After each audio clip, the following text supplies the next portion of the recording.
Hola, bienvenidos a Historia con Natalia. Hoy tenemos un invitado muy especial, el coronel Guillermo Rodríguez Guzmán, veterano de la Guerra de Corea. Coronel Guillermo, bienvenido a Historia con Natalia. Cuéntenos un poco de usted. Gracias, muy amable. Yo soy el coronel Guillermo Rodríguez Guzmán, nacido en Bogotá en noviembre de 1929. Y entré a la escuela militar a cumplir 15 años. Estuve 4 años en la escuela militar y hasta el año de 1948 y egresé en el curso Coronel José María Cabal como oficial del Arma de Infantería. Coronel, cuéntenos cómo fue la convocatoria para participar en la Guerra de Corea. En el año de 1950, estando todavía presidente el doctor Mariano Uvira Pérez, yo estaba en el batallón guardia presidencial de planta, o sea, pertenecía al batallón. Y entonces se principió a correr el rumor de que posiblemente Colombia iba a mandar una representación como país latinoamericano que estaba comprometido con las Naciones Unidas para intervenir en esta clase de conflictos donde la democracia era totalmente abusada por otro país, etc. Y entonces, después llegó el doctor Laureano Gómez, de presidente el 7 de agosto de 1950, y quedamos esperando. Luego nos pidieron voluntarios que quieren ir, y pasamos la solicitud por escrito.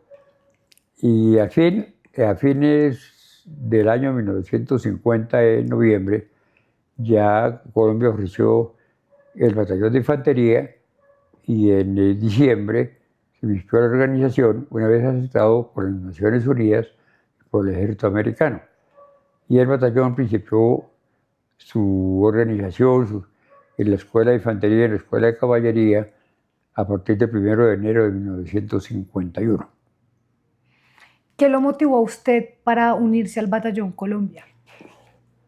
No, estábamos ahí y gustaba saber las noticias, lo que pasaba. Nos pareció muy interesante a algunos oficiales del batallón guardia presidencial ir, por una parte, pues a ver, conocer una guerra real, una guerra no convencional, no una guerra como la que estamos viviendo aquí nosotros, que es una guerra muy difícil, de guerrillas. Si lo queremos en realidad conocer como una guerra, conocer otro mundo, como era el lejano oriente, y la oportunidad que se nos presentaba era ir a aventurar a la guerra. Y por otra parte también, hablábamos de que era absurdo que un país, después de firmar el principio para cesión, para terminar la Segunda Guerra Mundial, el país como Corea estuviera en guerra, Corea del Norte apoyado por las partes socialistas, y hubiera invadido Corea del Sur sin ningún sentido, ocasionando una guerra entre hermanos, porque era un solo país, una sola costumbre, una sola familia, un solo idioma. Entonces, pues por eso es absurdo que Corea del Norte hubiera invadido Corea del Sur. ¿Cómo tomaron sus familiares, pues su padre, la decisión de que usted se fuera a la Guerra de Corea? No, yo me representé voluntariamente y después conté que había solicitado ir a la guerra. Y a mí no me convocaron para viajar cuando partió el primer batallón que se organizó, pudiéramos decir. Y entonces después pidieron para reemplazos y volví a pedir y así fui a parar a Corea, como yo quería. ¿En qué año se embarcó usted para Corea? Cuéntenos un poco de cómo fue el viaje a Corea. El grupo mío salimos del 5 de enero de 1952 de Cartagena. Estaba compuesto, era el segundo grupo de reemplazos. El primer grupo de reemplazos había viajado en noviembre del 51, con 150 hombres. El grupo mío éramos 107, 7 oficiales, 10 suboficiales y 90 soldados. pasamos por el canal de Panamá, dejaron salir a conocer, salimos el domingo por la noche, o sea el 6, a Hawái. Tuvimos 2 semanas completas de navegación. Allá llegamos un domingo, nos dejaron también salir a conocer Hawái. Y por la noche zarpamos, pero no zarpamos a Corea, zarpamos primero a Yokohama. Porque en el buque que íbamos, que era un buque de transporte americano, el HMX, iban 220 marineros colombianos, entre oficiales y suboficiales y marineros, a recibir la fragata Capitán Toro. Iban como en la mitad de tripulación. Y también en el buque iban aproximadamente unos 1000 soldados puertorriqueños que iban como reemplazos. Entonces dejamos nosotros allá en Yokohama, se quedaron los marineros colombianos, los soldados puertorriqueños, a nosotros nos dieron equipo de invierno y salimos al día siguiente, viernes, en ferrocarril, 36 horas seguidas por el sur del Japón, hasta llegar al puerto de Sasebo, y ahí nos transportaron a Pusan, al sur del Japón, o al sur de Corea, perdón. ¿Qué día era ese? ¿Se acuerdan? Era un domingo. Nosotros llegamos el domingo a las 7 de la mañana a Sasebo, y al mediodía nos pasaron a Pusan, y llegamos a Pusan al mediodía del lunes siguiente. Coronel, ¿el batallón Colombia antes de zarpar a Corea tuvo algún tipo de entrenamiento? ¿Puede contarnos? En realidad el entrenamiento aquí fue muy difícil, no fue completo. Primero que todo no había dónde entrenar. Se improvisó una pista más que todo para el entrenamiento físico en la escuela de infantería y se hizo un entrenamiento físico de marchas diurnas, nocturnas, pero no un entrenamiento completo porque no había instructores ni había armamento. Pues, trataron de hacer un polígono con algunas armas que se usaban en Corea y causó eso alarma porque se dañaron los vidrios de las edificaciones cercanas y tuvieron que suspenderlo. En realidad, para mi caso, el verdadero entrenamiento lo tuve cuando llegué a Pusan durante 6 semanas, dirigido por las tropas americanas en un centro de entrenamiento que tienen ellos, en Torani, a unos 30 kilómetros de Pusan. ¿Y cómo era ya la dinámica cuando usted estaba en Corea? ¿Cómo se decidía cuándo iba al frente, cuando usted estaba en reserva? Cuéntenos un poco de esa dinámica. A ver, cuando terminamos el entrenamiento, que fue magnífico, un entrenamiento real, con todas las armas que usaban allá, entrenamiento exhaustivo, de día de 7 de la mañana a 6 de la tarde y 7 a 11, 12 de la noche todos los días. Nos incorporaron al batallón. En ese momento había salido de reserva. Llegamos y nos distribuyeron a suplir vacantes que había por personal que había acababa de regresar a Colombia, el primer contingente de rotación, y por bajas.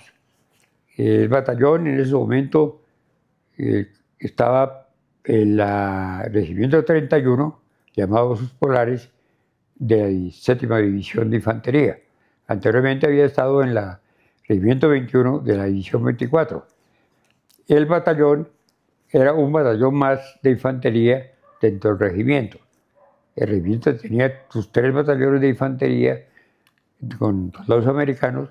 Nosotros llegamos como 4º batallón, perfectamente encuadrados, como digo, en una unidad más, recibiendo órdenes, lógicamente, del ejército americano, el comandante del regimiento. El comandante del regimiento recibía órdenes de la división del cuerpo de ejército, del cuerpo de ejército del 8º ejército. Coronel, expliquémosle un poquito a la audiencia para contextualizar qué era estar en reserva y qué era ir al frente, cómo funcionaba. A ver, cuando usted decía estaba al frente era cuando estaba uno en la primera línea de combate. Ahí podía estar ocupaban posiciones Recordemos que prácticamente el frente se extendía de lado a lado de Corea, unos 500 kilómetros. Estaba cubierto por tropas, y dentro de esas líneas había puestos avanzados, había sitios claves, etcétera, etcétera. Periódicamente, de acuerdo a la situación, se iban sacando a las tropas para entrenamiento. No era para descanso, y en realidad esa reserva era un entrenamiento también igual al que nos habían hecho en Tuaraní. Lunes a sábado por la noche, día y noche, porque el concepto era que uno debía, cuando llegaba al campo de combate, debía estar agradecido de que tenía menos esfuerzo físico que cuando estaba entrenando. Eso era muy bueno porque en realidad el entrenamiento físico es esencial para el organismo, para recibir órdenes, para dar órdenes, para todo. Y de allí, después de eso, de que estaba uno, de acuerdo a la situación o al tiempo, lo que fuera, volvía a pasar a la primera línea y se iba rotando, de acuerdo al mando americano. ¿Cómo era ya la situación cuando se enfrentaban frente a frente con los combatientes chinos? ¿Qué tácticas usaban ellos contra ustedes? A ver, cuando estábamos en primera línea, en ese momento yo estaba en conversaciones para un posible armisticio o una posible finalización de la guerra, porque la guerra era muy costosa, tanto para los americanos como para los chinos. Y ellos prácticamente habían visto que era muy difícil ganar la guerra uno u otro bando. Entonces estaban en conversaciones, pero querían ocupar posiciones claves, posiciones dominantes. Entonces, seguimos la misma tónica y cuando estábamos en primera línea, pues está uno sujeto a patrullajes continuos, a ataques a objetivos limitados, también a esperar que de un momento a otro lo atacaran los chinos, no sabía en qué cantidad ni en qué forma, porque ellos eran muy difíciles, eran unos grandes combatientes y era en realidad muy difícil saber qué capacidades tenía la tropa que estaba en la frente. Por la noche especialmente era muy complicado porque ellos tenían unos parlantes de una gran potencia y unos reflectores y toda la noche estaban hablando a la tropa colombiana y a la tropa americana diciendo que por qué estábamos en el frente, que por qué habíamos abandonado las familias, que qué teníamos que hacer defendiendo a Corea del Sur. Entonces prácticamente la gente no descansaba esperando un ataque, no podía por el ruido, las alambradas continuamente mandaban o hacían la forma de que las alambradas aparecieran propaganda de ellos, pues tallaran minas en las alambradas. Entonces la gente estaba bajo un estado anímico bastante complicado, un estado que no había descanso, y fuera de eso ya el combate, y por eso había tal situación que se pasaba a la zona de atrás periódicamente, para tratar que la gente durmiera mejor, a pesar de que tenía un entrenamiento tan fuerte, pero que la gente se quitara un poquito. Y también a toda hora esperando a que horas disparaban. Algunos podían disparar de día, de noche. De noche, por ejemplo, yo recuerdo en un puesto avanzado de que estuve comandante, una noche en un cuarto de hora me dispararon 114 disparos de usos de artillería. Entonces no sabía qué era lo que iba a pasar. Me subieron todas las zanjas de arrastre, subieron las posiciones. Afortunadamente estaba muy bien hechas y no me pasó nada. Pero es la tensión nerviosa, sin saber si nos iban a disparar o qué estaba pasando. Era como si hubiera caído el mundo encima de uno, disparo tras otro de artillería. Entonces todo eso va causando en la gente, pues, molestia psicológica, que unos la recibían en mejor forma que otros, ¿no? Todo ser humano no es igual. Todo el mundo siente algo de miedo, uno más que otros. ¿Y cómo la recibía usted? Pues no, yo soy muy de buenas, he sido muy de buenas en la vida y no he sido así temeroso no. Ni siquiera aquí también estuve en orden público, estuve en orden público aquí en Colombia, también en todos los grados, hasta coronel inclusive. Y en orden público estuve viviendo en Carva con mis soldados. Y siempre viví bien, tratando de ser ejemplo, trabajando de que sintieran unos verdaderos combatientes que estábamos representando a nuestro país, que lo primero era poner el alto nombre de Colombia y nunca por dejarnos atemorizar. Que uno tuviera miedo, pues tenía que disimular, los soldados. Siempre era un espíritu de cuerpo, un aprecio, un cariño, una familia que éramos todos iguales, oficiales y soldados. ¿Y cómo más se le daba ánimo a las tropas? ¿Ustedes recibían algún tipo de correspondencia de su familia? ¿Ustedes podían mandar correspondencia? ¿Cómo era la comunicación con ellos? A ver, había muchas formas de que estimular a la tropa. Okay. Una de ellas, por ejemplo, era la comida. Allá nunca nos faltaba la comida, de alguna forma llegaba a uno la comida. El agua, la salud, el soldado enfermo trataba inmediatamente, el soldado herido se evacuaba lo más rápidamente posible. El soldado grave se llevaba a Tokio a 3 horas y media, donde los trataban en los hospitales del ejército americano. Y los capellanes pasaban periódicamente llevando la moral del personal. Reserva, trataban a veces de dar películas, subían espectáculos artísticos. Y la parte de comunicaciones, nosotros tuvimos todo el tiempo comunicación de teléfono y de radio, de nada con las familias, únicamente las cartas. Un servicio postal que funcionaba extraordinariamente bien. De aquí de Colombia mandaban las cartas a una dirección, un número de Estados Unidos, San Francisco.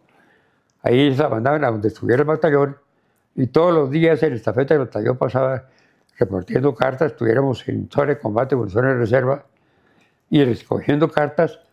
Las cartas las mandaban a San Francisco y San Francisco las mandaban a Colombia a la dirección que uno ponía. Es decir, siempre para el americano el hombre vale mucho. Siempre trata de ponerlo por encima de todas las circunstancias como primera con primera importancia. Después de haber vivido una guerra, ¿usted siente que de alguna manera eso impactó en su vida? ¿En qué impactó la vivencia de la guerra? Bueno, para mí, digamos, personalmente fue una experiencia muy buena. Afortunadamente, volví sano y salvo. Siempre para mí la carrera militar desde muy pequeño fue una visión, fue algo que yo quería ser militar y fui toda la carrera hasta el último momento y soy militar, porque la carrera militar solamente acaba con la muerte. A pesar del tiempo que llevo retiro, siempre he estado asistiendo a todo lo que es reuniones de militares, de mi curso, de mi arma de infantería, de todo, porque en realidad la vida militar ha sido algo para mí que lo que me ha llevado siempre mi norte, la vida militar.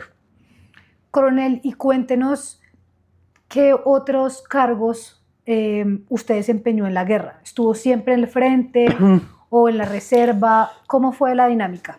A ver, yo estuve primero como comandante de pelotón de fusileros. Estuve más o menos 7 meses de comandante de pelotón de fusileros. En ese momento, esos pelotones de fusileros, que eran 13 en cada compañía, 9 en el batallón, teníamos una gran responsabilidad porque la guerra se había reducido no a grandes operaciones, sino operaciones de infiltración, de ataques a objetivos limitados, bueno. Entonces las compañías y especialmente los pelotones de fusileros tuvimos esa misión muy importante. Los últimos 2 meses en Corea estuve de comandante del pelotón de armas de apoyo de la compañía pesada. Y me fue muy bien, muy bien. Y el día que yo regresaba a Colombia, me dieron la oportunidad, me premiaron y me mandaron a una oficina de enlace que había en Tokio, en Japón, con el ejército americano. Cada país de los que estaba combatiendo tenía una oficina de enlace para asuntos, darse cuenta de lo que pasaba en la guerra, donde informaban qué estaba sucediendo y también para cualquier asunto administrativo. Entonces tuve la fortuna que me mandaron allá por 2 meses, pero en realidad mi comisión allá se extendió por 8 meses más. Entonces yo estuve prácticamente viviendo esa vida del Estado Mayor del ejército americano, asistiendo todos los días a los verificaciones de información y a los soldados colombianos que llegaban heridos, acompañándolos en los hospitales, 3 hospitales que tienen el ejército americano, 2 para heridos en combate y 1 para cuestiones psiquiátricas. recibía a la gente que iba a descanso, porque en Corea no hubo descanso, en Corea no había ninguna distracción. Y el que diga que estuvo en Corea, que fue a tomar trago, que estuvo bailando, que no son mentiras. Nosotros todo el tiempo, día y noche, estuvimos en el monte. Únicamente se salía a Japón 35 hombres cada 8 días. Es decir, mucha gente solamente pudo ir a descanso una vez en los 8, 9, 10 meses que estuvo en Corea. Y entonces, ese descanso grande en Corea por 5 días, en Japón, y allá pero estaba diligenciada una forma, pues, de soldado llegaba, el militar llegaba, lo recibían en el aeropuerto, llevaban a un centro donde tenían una comida muy formidable, un bistec, un cartón de leche, le recibían armamentos, pasaba el armamento de revisión, le recibían las ropas y pasaba baño, luego le entregaban ropa nueva y le cambiaban las botas si estaban un poquito usadas o nuevas y lo llevaban a sus oficiales a Tokio, al Hotel Yurako, y al personal de esos oficiales y soldados a Yokohama. Y le entregaban una cama, una cómoda para guardar sus elementos y salía 5 días de permiso ahí en Tokio. Y entonces el único descanso fue ese. Y a los 5 días volvía nuevamente a su unidad. Eso no solamente era para nosotros, era para todo el ejército americano totalmente organizado. Coronel, usted mencionó que a veces iba a visitar a los heridos en combate. ¿Cómo recibían estos heridos estas visitas suyas? Pues esto estaba muy organizado por los americanos. Ellos tenían por grandes salas donde llegaban, digamos, los heridos con heridas en las piernas, otros heridos en el estómago, otros heridos en la cabeza. Había un pabellón muy grande para quemados, porque en Corea todavía no se ejercía en la defensa de los derechos humanos. Entonces se usaba mucho, la artillería usaba el fósforo blanco, se usaba lanzallamas, entonces salía mucha gente quemada.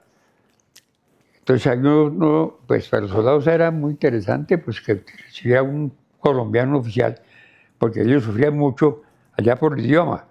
Uno de los problemas grandes de nosotros allá, precisamente por el personal de herido, era el idioma. Claro. Y muchas veces se habla de Corea, de que estuvo allá, pero la realidad para nosotros fue una cosa muy lejana ir al otro lado del mundo. Corea queda 14 horas de diferencia en el horario. Sí, el idioma totalmente diferente, las costumbres, la guerra lejos de las familias, te volvió por carta, había noticias buenas, noticias malas, y no se sabía nada de lo que pasaba en Colombia. Eso es un sacrificio para mucha gente, y toda gente que dejó aquí sus hijos, su esposa, un sacrificio muy grande. ¿Y cómo era la comunicación entonces? ¿Cómo hacían para hacerse entender entre ustedes, entre los colombianos, con los americanos? El batallón estaba, como le dije, en una unidad americana, estaba agregado a una unidad americana, entonces nosotros prácticamente no hablábamos con los coreanos ni con los americanos. Para las cuestiones de plana mayor, de comando y todo eso, había intérpretes. Los poquitos colombianos que sabían inglés estaban en la plana mayor y los Estados Unidos tenía intérpretes americanos. Había del sur de los Estados Unidos, había mexicanos, puertorriqueños, cubanos que estaban dentro del ejército americano, los tenían ahí como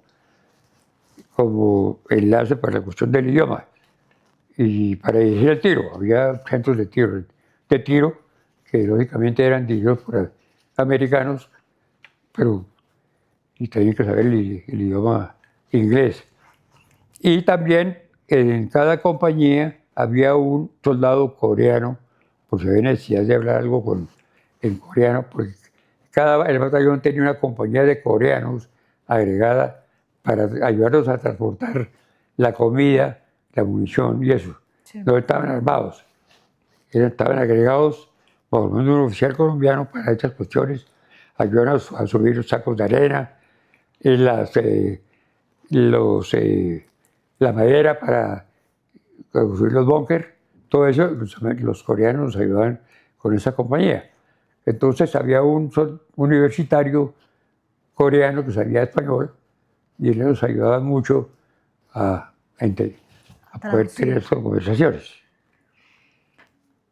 Coronel, ¿usted cree que después de la guerra tuvo alguna secuela psicológica o física? ¿O pudo ver en alguno de sus compañeros alguna de estas secuelas? Yo afortunadamente, pues hasta la fecha no creo que haya tenido ninguna secuela, pero creo que mucha gente la tuvo. Fue una etapa de regresar a Colombia, la incertidumbre a donde, digamos, los oficiales a donde los iban a destinar, qué había pasado con las familias, qué había pasado aquí en Colombia, y esperar una solución mejor, pero llegamos aquí a Colombia y cada uno lo mandaron a una guarnición, como un traslado común y corriente, sin haber una pregunta, ni haber atendido en la unión de los suboficiales, que éramos todos de carrera, los oficiales y suboficiales. Los soldados llegaron y los desacuartelaron, los que tenían derecho a alguna indemnización, les pagaron su indemnización, pero salieron sin ningún apoyo físico para su vida futura, ni lograr instalarlos, digamos, en puestos o en sitios de enseñanza o hacerles algún seguimiento. Entonces vino un cierto desbarajuste en la gente, al no tener ningún apoyo. Claro. De tener la misma comida que tenía en Corea, no tenían que comer, en realidad es cierto, algunos soldados tenían que comer, no conseguían trabajo. Aquí en Colombia empezaron a decir que los que habían estado en Corea eran locos y la gente rehuía contratarlos. Terrible. Entonces, eso es cierto. Y gente que después de muchos años fueron buscando ver qué les podía ayudar, a que lo atendían físicamente por alguna secuela y no obtenían ningún derecho a la atención. No recibían ayuda. Nada. ¿Hubo alguien cercano a usted que no regresó de la guerra? ¿Hubo alguien cercano a usted que no regresó de la guerra? O sea, que se murió. Sí, claro, claro. Nosotros tuvimos en total el batallón viajamos 4.314 hombres en el batallón. 1.060, que fue el batallón cuando salió de Colombia, y el resto fueron 16 grupos de reemplazos de diferentes tamaños. No obedecían a ninguna organización militar, sino de diferentes tamaños de acuerdo al buque, el grupo que hubiera. De esos 10 grupos de reemplazos alcanzaron a combatir. El último grupo fue el grupo número 10, que llegó en febrero del año 53. Los otros 6 grupos ya llegaron después del firmado el armisticio. El armisticio, recordemos que se firmaron el 27 de julio de 1953. Ellos perdieron hostilidades, pero sí una línea desmilitarizada. Entonces, en cualquier momento podían reanudarse las hostilidades. Entonces, los últimos que llegaron entraron en cuestiones de seguridad, ocuparon posiciones y todo eso. Y en total de los 3.086 hombres que combatimos, tuvimos 213 muertos, 448 heridos en combate y 120 heridos administrativos. Heridos administrativos eran más que todo, tuvimos muchos heridos administrativos por cuestión de accidentes de vehículos, porque se transportaban carreteras malas, de día o de noche. Nuestros conductores están preparados para manejar estos vehículos. A veces nos apoyaron los americanos, pero tuvimos muchos accidentes automovilísticos. Cuando usted regresa de la guerra, ¿cómo lo toma su familia?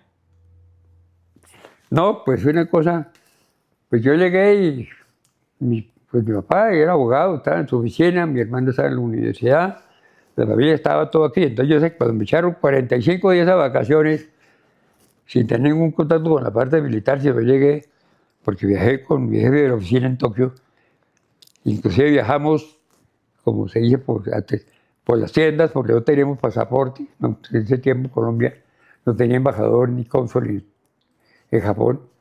Entonces trajimos con un permiso para pasar por Estados Unidos, sin pasajes, hasta que nos ponían los cónsules en San Francisco, luego en Nueva York, pasajes para regresar a Colombia. Y llegué a Colombia y me dijeron al día siguiente que salía 45 días de vacaciones. Entonces, totalmente desorientado y sabía para dónde coger. Entonces queda un poquito uno medio en el aire cuando llega. Claro, ¿sí? fue difícil reintegrarse otra vez. No, no tenía dónde ir a sentarme a qué, a mi casa a dormir. Y salía a la calle a buscar a ver con quién sentarme a conversar, Claro. porque no había nadie. Un cheque de euro. Y así le pasó a mucha gente. Salieron de vacaciones, nos tuvieron en cuenta que regresábamos después de un bastante tiempo y habernos reintegrado, habernos ayudado. Entonces cada uno cogió por su lado y de golpe gente a tomar trago, gente de golpe desorientada. Dijo, yo voy a ir a los sitios donde estaban sus familias. Claro. Entonces no hubo, en realidad no se perdió la atención a personal cuando regresa de la guerra. Claro. ¿Y usted ha tenido contacto con esas personas con las que estuvo en la guerra, con sus compañeros? A ver, con los oficiales sí, tuve contacto esporádico, no como por cuestiones de que nos dieron para hablar de la guerra, Sí. ni para conferencias después, ni nada, sino como se lo encontraba uno de golpe a uno que otro en alguna unidad donde uno estaba trasladado, o así, amigos, yo conocí a todos los conocí. Los de los suboficiales no tengo ni idea, de golpe uno llegaba a algún batallón y encontraba alguien que se acercaba y le decía, yo estuve en Corea, y lo vi a usted, o yo lo conocí, pero yo también estuve en Corea, pero sin ningún otro contacto. Y los soldados sí, nada. Los soldados ni idea de dónde cogieron, ni qué hicieron. Es muy esporádicamente, yo me encontraba uno en la calle con alguien, le decía, yo estoy en Corea.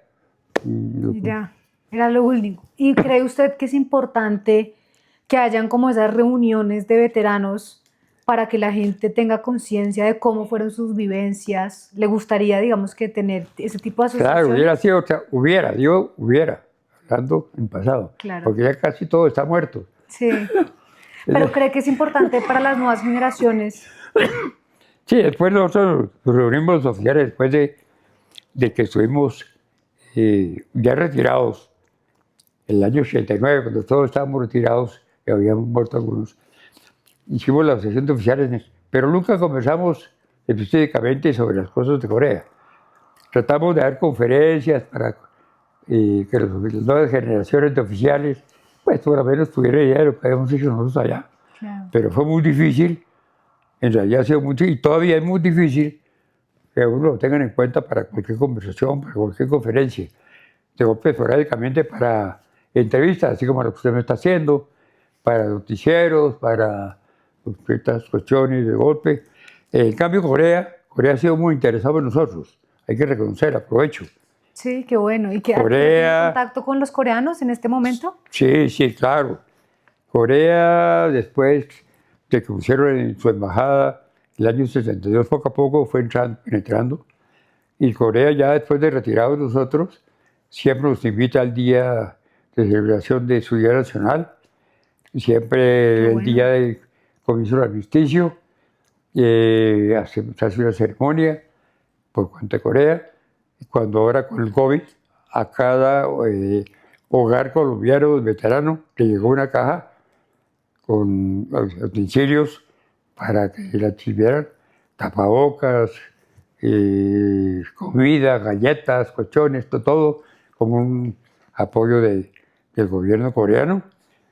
Que creo que casi todos los que estuvimos en Corea nos han llevado, por lo menos una vez, ¿Usted volvió a Corea después de la guerra? Yo he tenido la oportunidad de ir 8 veces. Uy, buenísimo. He estado muy de buenas por diferentes circunstancias, por el grado, porque he estado muy en contacto con ellos.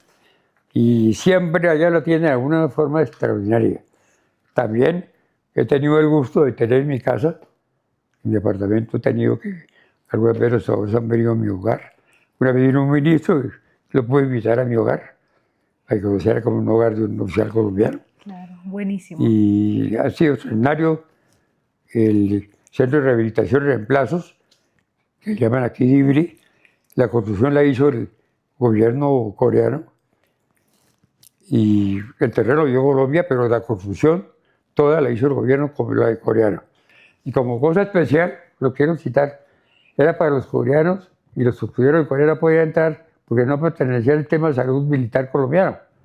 Hasta que salió el decreto del presidente Duque, la ley de los veteranos después, en la cual los que hubieran combatido en guerra internacional tienen derecho a la atención de veteranos de guerra. Buenísima esa ley. Coronel, ¿Usted se arrepiente de haber ido a la guerra de Corea? No, no me arrepiento. No me arrepiento. Fue una experiencia muy grande en mi vida, como persona, como hombre, como colombiano. Tuve oportunidad de conocer otro mundo. Tuve oportunidad de tratar al pueblo coreano. Tuve la gran oportunidad de tratar a mis compañeros colombianos de guerra, valientes, sobresalientes, pensando siempre en su patria, recordando sus familias. Y eso es lo más lindo, ser colombiano y ser militar. Qué orgullo. ¿Qué mensaje le da usted a las nuevas generaciones de militares, a los que están entrando a prestar servicio militar y a los que están haciendo carrera militar? A ver, ¿qué le digo? La situación en Colombia siempre ha sido muy difícil, la situación interna. Yo, por ejemplo, estando en la escuela militar, vino el problema del 9 de abril y no había tropas y nos tocó salir a parte de la escuela militar a defender el Ministerio de Guerra. El 9 de abril yo estuve en el Ministerio de Guerra, como se dice, echando bala contra los que disparaban contra el Ministerio de Guerra. Tuvimos oportunidad en la escuela militar de prestar la seguridad de la Conferencia Panamericana, que como no se pudo seguirse efectuando en el Capitolio, se trasladó al gimnasio moderno y estuvo a cargo de la Escuela Militar de Seguridad. Entonces, desde cadete, sé lo que es el orden público. Sí. Y durante todo el curso de mi vida estuve en la carrera militar hasta que me retiré, viviendo situaciones del público, y después de retirado sigo también oyendo lo mismo, las mismas situaciones. El país nunca se ha podido poner de acuerdo, primero por cuestiones partidistas, luego vino el narcotráfico, luego vino el asunto político, vino la gente busca la plata, promete pero nunca cumple. Para no decir, los políticos son iguales de cuando yo salí de oficial que son ahora. Nunca vamos para ninguna parte. Hay que buscar que Colombia siga como decía, un norte. Colombia es muy sobresaliente, tiene una gente especial, es un territorio muy rico, un territorio envidiable, ¿sí? Sí. Los colombianos somos fuertes, somos unidos, pero desgraciadamente no hemos podido tener paz. ¿Y cuál es su mensaje para los militares que a veces se encuentran desmotivados con estas situaciones? ¿Qué les dice usted para que puedan sobrellevar esto? Que sigan adelante, porque en las fuerzas militares y en mi ejército, y la policía lógicamente, pero más que todo en mi ejército, está el futuro de Colombia. Mantener la constitucionalidad, mantener que se sigan los poderes ejecutivo, legislativo y judicial, que no se pierda esa separación de poderes, porque está el futuro de nuestros hijos, nuestros nietos, el futuro de Colombia, porque en este momento es muy incierto. Bueno, coronel, muchas gracias por concedernos esta entrevista. Estoy muy agradecida de haberlo tenido aquí en mi canal y espero que usted también lo haya disfrutado. Muchas gracias. Sí, no, yo siempre trato de decir las cosas y las digo como son, como las sentí, como las estoy sintiendo ahora.